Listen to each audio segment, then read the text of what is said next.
ಪಕ್ಷಿ ಪ್ರೇಮಿ ಮುತ್ತು ಪ್ರವಾದಿ ಸಲ್ಲಲ್ಲಾಹು ಅಲೈಹಿ ವಸಲ್ಲಂ ಆಗಸದಲ್ಲಿ ಸ್ವಚ್ಛಂದವಾಗಿ ಹಾರಾಡುತ್ತಾ ತಮ್ಮ ಆಹಾರವನ್ನು ಸ್ವಯಂ ಅರಸಿ ತಿಂದು ಬದುಕುವ ಪಕ್ಷಿಗಳನ್ನು ಪಂಜರದಲ್ಲಿರಿಸಿ ಸಾಕುವುದನ್ನು ಪ್ರವಾದಿ ಮುಹಮ್ಮದ್ ಮುಸ್ತಫಾ ಸಲ್ಲಲ್ಲಾಹು ಅಲೈಹಿ ವಸಲ್ಲಂ ಕಟುವಾಗಿ ವಿರೋಧಿಸಿದ್ದಾರೆ. ಅವುಗಳಿಗೆ ಸೃಷ್ಟಿಕರ್ತನು ಕೊಟ್ಟ ಸ್ವಾತಂತ್ರ್ಯವನ್ನು ಕಸಿಯುವ ಹಕ್ಕು ಮನುಷ್ಯನಿಗಿಲ್ಲ ಎಂದು ಬಲವಾಗಿ ಪ್ರತಿಪಾದಿಸಿದ್ದಾರೆ.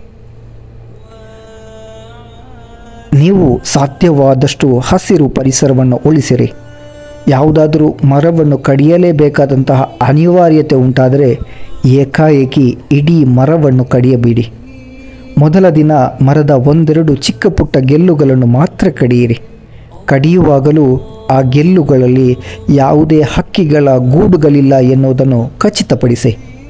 ಸಾಯಂಕಾಲ ಗೂಡಿಗೆ ಮರಳುವ ಹಕ್ಕಿಗಳಿಗೆ ಅಪಾಯದ ಮುನ್ಸೂಚನೆ ಸಿಕ್ಕಿ ಅವು ತಮ್ಮ ಗೂಡುಗಳನ್ನು ಮರಿಗಳನ್ನು ಬೇರೆಡೆಗೆ ಸ್ಥಳಾಂತರಿಸುತ್ತವೆ. ಆ ಬಳಿಕವಷ್ಟೇ ಮರವನ್ನು ಕಡಿಯಿರಿ ಎಂದು ನನ್ನ ಪ್ರಾಣ ಮುತ್ತು ಪ್ರವಾದಿ ಸಲ್ಲಲ್ಲಾಹು ಅಲೈಹಿ ವಸಲ್ಲಂ ಬೋಧಿಸಿದ್ದಾರೆ.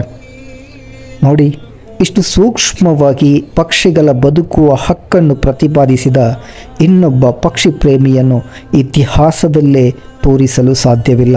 ಯಾಕೆಂದರೆ ಅವರು ರಹ್ಮತುಲಿಲ್ ಆಲಮೀನ್ ಆಗಿದ್ದಾರೆ. ಸಲ್ಲಲ್ಲಾಹು ಅಲಾ ಮುಹಮ್ಮದ್ ಸಲ್ಲಲ್ಲಾಹು ಅಲೈಹಿ ವಸಲ್ಲಂ.